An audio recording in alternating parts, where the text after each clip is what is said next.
अनंत उपकारी बोधि प्रदाता ज्ञान गुरुदेव पूज्य श्री विराट गुरु जी को वंदन नमन। जय हो। कोई भी बात करें उससे पहले एक कहानी कहें, प्रसंग कहें, पता नहीं सच्ची है या काल्पनिक। खैर, हमारा मंतव्य तो उस घटना से है। तो हुआ यूँ कि विवेकानंद जी एक बार अमेरिका जाने वाले थे। तो जब वो अमेरिका जाने वाले थे, उससे पहले एक राजस्थान के एक बड़े महाराजा ने उनके सम्मान में एक उत्सव का आयोजन किया। अब उस महाराजा को लगा कि सन्यासी है और अमेरिका जा रहा है, बड़ी बात है, हमारे भारतीय संस्कृति का, धर्म का प्रचार प्रसार होगा, इतना महान काम करने जा रहा है, तो उस सन्यासी के सम्मान में उत्सव तो होना ही चाहिए। तो खैर, विवेकानंद जी ने उस उत्सव का जो इनविटेशन था, निमंत्रण था, उसे स्वीकार कर लिया। विवेकानंद जी पहुँचे उस नगरी में जहाँ वो उत्सव होने वाला था। बड़े मान सम्मान के साथ उस राजा ने उन्हें ठहराया। अब उत्सव की बात है, अब राजा तो ठहरा राजा, उत्सव होगा तो वहाँ नाच गाना होगा, बहुत कुछ होगा। और जब नाच गाना नहीं तो उत्सव कैसा? ये तो वैसी वाली बात हो गई कि दिवाली तो है लेकिन दिए नहीं होंगे, होली तो खेलेंगे लेकिन रंग नहीं होगा। तो राजा ने उत्सव आयोजन किया है और इतना बड़ा उत्सव किसी के सम्मान में, तो वहाँ नाच गाना तो होना ही था। तो उसने अपनी समझ से काशी से एक बहुत ही प्रसिद्ध वेश्या को बुला लिया। वेश्या कहें, नाचने गाने वाली कहें, जो भी कहें हम, उसे बुला लिया। अब ये बात विवेकानंद जी को पता नहीं। जब उन्होंने निमंत्रण स्वीकार किया तब उन्होंने सहज भाव से स्वीकार किया कि भाई एक राजा है जो मेरे सम्मान में एक उत्सव का आयोजन कर रहा है, तो अच्छी बात है, जाएंगे, लोगों को सद्भावना संदेश देंगे, लोगों को कोई धर्म की बात बताएंगे। इसलिए विवेकानंद जी ने एक्सेप्ट कर लिया था। अब विवेकानंद जी को पता कब लगा कि जब उत्सव की शाम है, जहाँ वो ठहरे हुए हैं, उत्सव की जो जगह है उसके जस्ट पास में थोड़ी दूरी पर विवेकानंद जी ठहरे हुए हैं। वहाँ से उनके लिए एक गाड़ी आई या जो भी व्हीकल आया या पालकी आई, जो भी आया, जब वो द्वार पे खड़े हैं, उसमें पाँव रखने ही वाले हैं और उन्हें पता चला कि आज के इस उत्सव में, उनके सम्मान में आयोजित इस उत्सव में एक वेश्या को बुलाया गया है। सन्यासी और वेश्या, कोई मेल ही नहीं। विवेकानंद जी ने तुरंत मना कर दिया। जैसे ही उन्हें पता चला कि उस उत्सव में एक नर्तकी आई है जो उनके सामने नाचेगी, गाएगी, उन्होंने तुरंत उस उत्सव में जाने से मना कर दिया। मुड़ गए, लौट गए भवन में। खैर, उत्सव का आयोजन तो हो चुका था, अनाउंसमेंट हो चुका था, सब गाजा बाजा नर्तकी सब रेडी थे, मेहमान आ चुके थे, शराब, जश्न का माहौल, सब कुछ रेडी था वहाँ पर। तो उत्सव शुरू हो गया। अब जब उस नर्तकी को पता चला तो उसे बड़ा दुख हुआ। जाहिर सी बात है, उस नर्तकी ने विवेकानंद के सामने नृत्य करना था, तो इसलिए उसने बड़ी प्रिपरेशन की थी। सन्यासी के सामने नृत्य करना, उसे लगा आज तक मैं जो नाचती आई हूँ, न जाने कैसी कैसी नज़रों का सामना करती आई हूँ, उन नज़रों का, जिन नज़रों का सामना मैं नहीं करना चाहती, लेकिन जिन्हीं भी कारणों से मैं उन नज़रों का सामना करती आई हूँ, आज मुझ पर ऐसी नज़र पड़ेगी जिससे मेरा ये जो नृत्य है, मेरा जो ये टैलेंट है, ये जो मेरी थोड़ी बहुत जो भी योग्यता है, वो मानो मैं प्रभु के चरणों में समर्पित कर दूंगी। तो उसने बड़ी तैयारी की थी, उसने भजन की तैयारी की थी, नरसिंह मेहता के भजन, मीरा के भजन। जब उसे पता चला कि विवेकानंद तो आ ही नहीं रहे हैं समारोह में, तो बड़ी दुखी हुई और उसने एक भजन गाना शुरू किया, उसी पर नृत्य पेश करना शुरू किया। अब चूँकि एक तो वो भजन भी ऐसा ही था, बड़ा करुणापूर्ण भजन था, और दूसरा उसकी अपनी स्वयं की पीड़ा। तो उसने जब गाना शुरू किया तो उस भजन के बोल विवेकानंद जी के कानों में पड़े। उस भजन का सार ये था कि जो एक पारस पत्थर होता है, वो पारस पत्थर जिसमें लोहे को सोना बना देने की योग्यता होती है, वो जब एक लोहे के टुकड़े को छूता है तो कोई भेदभाव नहीं करता कि ये जो लोहा है ये एक राजा की कटार का लोहा है या राज दरबार से आया हुआ लोहा है या एक तराजू का लोहा है या एक कसाई के जिससे मांस काटा जाता है वो वाला लोहा है। वो तो मात्र अपने धर्म से जिस भी लोहे को छूता है उसे स्वर्ण बना देता है। वो किसी प्रकार का कोई भेदभाव नहीं करता। एक तो नरसिंह मेहता के बोल, ऊपर से उस वेश्या की अपनी पीड़ा, उस नर्तकी की अपनी पीड़ा कि हाय आज मैं वंचित रह गई। एक सन्यासी के समक्ष जो मुझे समर्पित करना था अपना नृत्य, उससे मैं वंचित रह गई। और जब ये बोल विवेकानंद जी के कानों में पड़े तो वे सन्न रह गए। उन्हें तुरंत अपनी भूल का भान हुआ, अपनी गलती का एहसास हुआ। वो पहुँचे, बिना किसी लाग लपेट के तुरंत पहुंच गए उस उत्सव में और पहुंचकर सबके सामने उस नर्तकी से माफ़ी मांगी कि पहली बात तो मैं पारस हूँ ही नहीं, लेकिन फिर भी मैं पारस होने का दंभ भरते हुए लोहे में भेदभाव कर रहा था। धन्य हो तुम जो तुमने मुझे ये सिखा दिया। अरे तुम तो अपनी कला का प्रदर्शन कर रही थी, लेकिन मैंने अपने सन्यासी होने के अहम में भेदभाव कर दिया। दृष्टि मेरी गड़बड़ थी, मेरी दृष्टि में कहीं कुछ कलुषिता थी, मेरी दृष्टि में दोष था। और मैं आज तुम्हारा हृदय से आभारी हूँ कि तुमने मुझे टोक दिया। आज से तुम मेरी गुरु। ये प्रसंग सत्य है या काल्पनिक, ये एक दीगर बात है, हम उस पर चर्चा नहीं करते। लेकिन यहाँ पर देखने वाली बात है कि विवेकानंद को अगर हम देखें कि उस सन्यासी को इस बात का एहसास हुआ कि मेरी दृष्टि कहाँ है। मैं धार्मिक जनों के बीच में तो खूब प्रवचन देता हूँ, लेकिन जहाँ कोई व्यक्ति एक ऐसे बैकग्राउंड से आता है जो समाज में उपेक्षित है या समाज में उतना सम्माननीय नहीं है, तो मैं भी दूसरे सामाजिक लोगों की तरह दृष्टि में भेदभाव करता हूँ। वहाँ पर मैं उन्हें देखना तक नहीं चाहता। उन्होंने स्वयं का निरीक्षण किया, स्वयं की आलोचना की और सही रास्ते पर आगे बढ़े।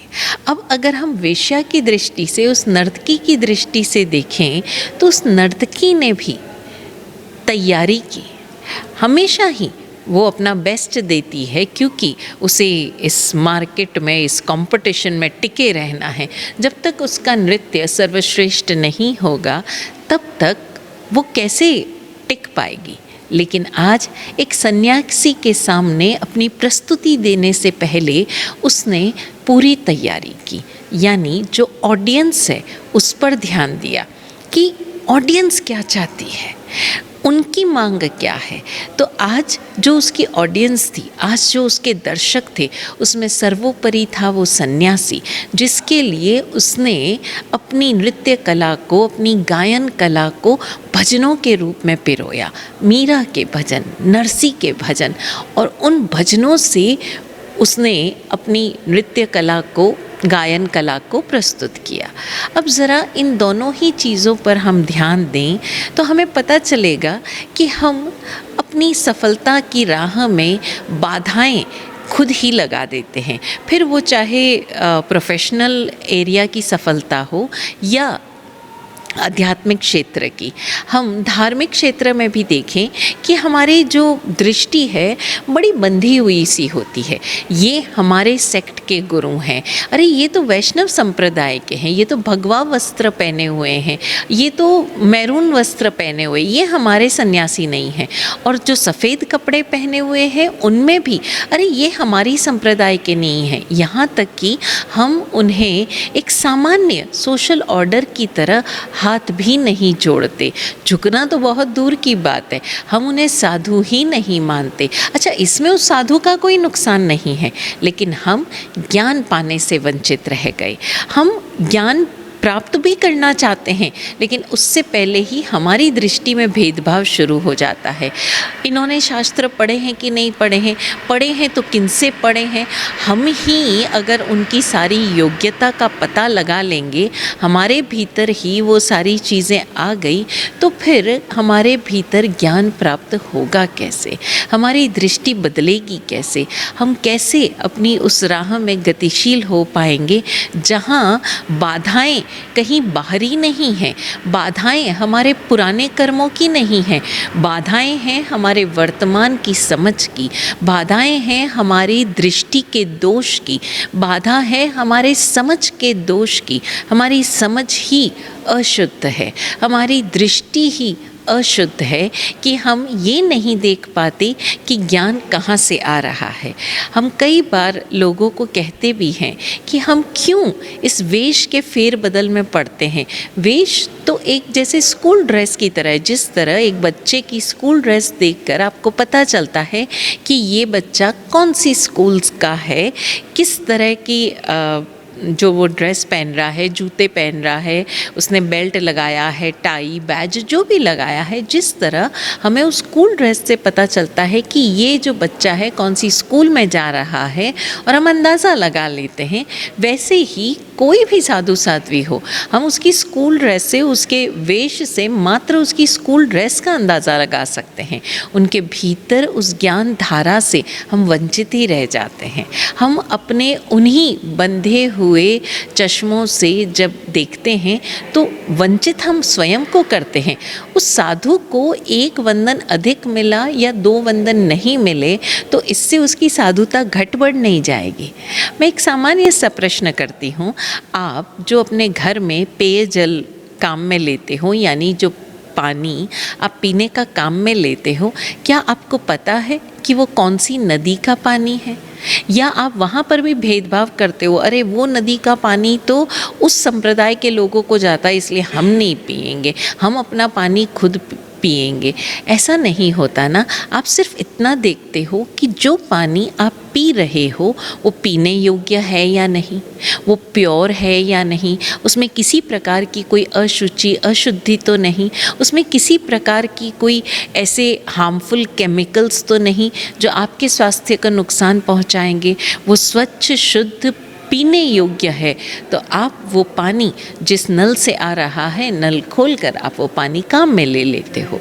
उसी तरह अगर हम मात्र इतना ध्यान दे दें कि ज्ञान, वो दृष्टि, वो समझ की शुद्धि हमें कहाँ से मिल रही है, जहाँ से भी मिल रही है, अगर वो आपके जीवन को बदलने में उपयोगी है, अगर वो आपके जीवन को बदलने में सहयोगी है, सक्षम है, तो आप उस बात को, फिर वो कहीं से भी कही जा रही हो, चाहे एक छोटा सा अनपढ़ बच्चा ही क्यों ना कह रहा हो, अगर वो आपकी दृष्टि को विशुद्ध करने में सहयोगी है तो उस बात को अपने जीवन में उतार लीजिए। तब ना ये वेश आड़े आएगा, ना आपके कोई संप्रदाय आड़े आएंगे, और हम अपनी नज़र में अपनी उस यात्रा को स्पीड कर पाएंगे, एक्सेलरेट कर पाएंगे। एक और छोटा सा किस्सा है, कहीं पर पढ़ने में आया, हमारे भारत के जो मुख्य चुनाव आयुक्त रहे किसी समय में, TN शेषन, उनके जीवन की घटना है। तो एक बार वो अपने परिवार के साथ जा रहे थे, रास्ते से यूपी के साइड जा रहे थे। रास्ते में ऐसे ही किसी गांव के बाहर या किसी शहर के बाहर वो पहुँचे होंगे कि उनकी पत्नी की नज़र एक बया के घोंसले पर पड़ी। तो पत्नी ने कहा कि गाड़ी रुकवाइए, मुझे वो घोंसला चाहिए, बड़ा सुंदर घोंसला है, मुझे इस घोंसले को अपने घर में सजाना है। तो ड्राइवर ने गाड़ी रोक दी, और जब ड्राइवर ने गाड़ी रोक दी तो उस ड्राइवर ने उस पेड़ पर चढ़ने की कोशिश की, लेकिन ड्राइवर चढ़ नहीं पाया। शरीर भी थोड़ा भारी था और पेड़ पर चढ़ना इतना आसान काम भी नहीं। तो वहाँ आसपास एक छोटा सा नन्हा सा बालक था, गडरिया, वो गाय बकरी चरा रहा था। तो उसे बोला कि बेटा एक काम कर, यहाँ ऊपर चढ़ और ये एक बयां का घोंसला लेके आ जा। उस बच्चे ने मना कर दिया। अब ड्राइवर को बड़ा गुस्सा आया, तो उसने कहा तेरे को पता नहीं है अंदर कितने बड़े सांप बैठे हैं, तू ऐसे मना कर रहा है, चल चल जल्दी से ये घोंसला उतार के दे, मैं तुझे 10 रुपये दूंगा। वो नहीं माना। बड़ा उसने मनाने की कोशिश की लेकिन वो बच्चा नहीं माना। तो उस ड्राइवर ने जाकर शेषन साहब से कहा कि सर वो बच्चा मान नहीं रहा है। शेषन साहब खुद गाड़ी से उतर कर आए और उस बच्चे को बोला क्या हुआ बेटा, चढ़ जा ऊपर, देख मैं तुझे 10 नहीं मैं तुझे 50 रुपये दूंगा, तू चढ़ के मुझे ये घोंसला दे दे। अब पत्नी के आगे तो वो भी विवश थे, पत्नी को वो चीज़ पसंद आ गई थी तो उसे लेकर देना उनकी एक जिम्मेदारी थी, नैतिक जिम्मेदारी थी। और कहीं ना कहीं बात समझ से बाहर थी कि ये बच्चा 50 रुपये लेने पर भी एक घोंसला नहीं उतार के दे सकता। तो उन्होंने बड़े प्यार से पूछा क्या हुआ बेटा, तेरे को और पैसे चाहिए तो क्यों नहीं उतार के दे रहा है। तो उस बच्चे ने अपनी देसी भाषा में, क्योंकि अनपढ़ बच्चा था, गाय बकरी चराता था, तो उस देसी भाषा में उसने सिर्फ इतना सा कहा कि साहब अभी उस घोंसले में ना बच्चे हैं, शाम को जब माँ आएगी ना इनकी दाना चुग्गा लेकर तो वो माँ अपने इन बच्चों को ढूंढेगी, मैं इन बच्चों को नहीं हटाऊंगा, मैं इस घोंसले को नहीं हटाऊंगा, वो माँ ढूंढेगी, कहाँ ढूंढेगी अपने इन बच्चों को। शेषन साहब अवाक रह गए। सिंपल, सहज। उस बच्चे ने किसी स्कूल में नहीं पढ़ा, उसे नहीं पढ़ाया गया कि उसे लोगों की फीलिंग्स का ख्याल रखना चाहिए, उसे एम्पैथेटिक होना चाहिए, उसे बड़ी बड़ी बातें नहीं सिखाई गई। लेकिन उसने अपने सामान्य ज्ञान से, अपनी सामान्य अनुभव ज्ञान से सिर्फ इतना सा समझा कि वो जो चिड़िया है वो जब शाम को आएगी तब अपने बच्चे को ढूंढेगी और उसे दुख होगा अपने बच्चों को नहीं पाकर, और मैं उसे ये दुख नहीं देना चाहता। सिंपल सी बात थी और उसके लिए वो रुपए भी छोटे हो गए उस माँ की भावना के आगे, उस माँ की फीलिंग्स के आगे। तो ज़रा हम समझें कि वो फीलिंग्स, वो भावनाएं किसी किताब में नहीं पढ़ाई जाती, वो जीवन सिखाता है, वो जीवन हमें पढ़ाता है। और ये जीवन ही वो किताब है, वो शिक्षा है जो हमें ज़िंदगी जीने का एक नज़रिया देती है। एक पढ़े लिखे आईएएस अफसर को जो बात इतने सालों की नौकरी में, ट्रेनिंग में, पढ़ाई में, क्योंकि आज आईएएस बनने के लिए जो उनको पढ़ाई करनी पड़ती है वो आप सब जानते हैं कि कितनी किताबें पढ़नी पड़ती है, लेकिन जीवन का वो सबक, वो लेसन उन किताबों में नहीं मिला, उस अनपढ़ लड़के से मिला, क्योंकि उसने जीवन को करीब से देखा, सारी थ्योरीज से परे, सारे सूत्रों शास्त्रों से परे, मात्र जीवन को जी कर देखा।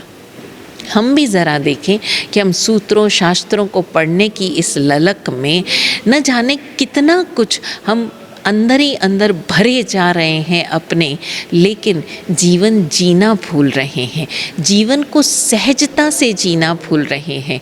हम हिंसा, अहिंसा, परिग्रह, अपरिग्रह, एकांत, अनेकांत, बड़ी बड़ी थ्योरीज़ की हम बातें कर रहे हैं। और आजकल तो सिर्फ भारतीय थ्योरीज़ जैसे कम पड़ गई है तो हम जापानीज़ थ्योरीज़ की बातें कर रहे हैं, हम इकिगाई की बात कर रहे हैं, हम युकितामो की बात कर रहे हैं, और न जाने किन किन चीज़ों की बात कर रहे हैं। और हम खुद को स्पिरिचुअल कहने लगे हैं। आजकल ये फैशन है कि हम रिलीजियस नहीं हैं, हम स्पिरिचुअल हैं, और हम इस आध्यात्मिकता के नाम पर न जाने कितनी सारी चीज़ें अपने ऊपर थोप रहे हैं, इम्पोज कर रहे हैं, लेकिन सहजता को भूलते जा रहे हैं। तो ये जीवन प्रतिक्षण एक पुस्तक की भांति, एक शिक्षक की भांति, एक गुरु की भांति हमारे भीतर वो प्रज्ञा का जागरण कर रहा है, लेकिन हम अपने सारे दरवाज़े बंद कर उसके ऊपर अपनी समझ के, अपने संप्रदाय के, अपने बंधी हुई सोच के ताले लगा कर बैठे हैं। इन तालों को खोलें और जीवन को सहजता से जिएं, बिना किसी चश्मे के, बिना किसी संप्रदाय के, बिना किसी वेश के, जहाँ से जो सीखने को मिले वो सीख लें, और तब हम जीवन को सरलता से, सहजता से जीते चले जाएंगे अपनी ही मस्ती में, और प्रति क्षण हम आनंद मनाते जाएंगे।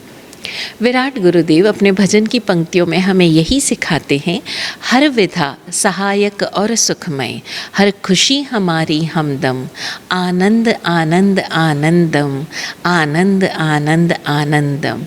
यह आनंद हम सभी के जीवन में पसरे, यही सद्भावना। ओम शांति।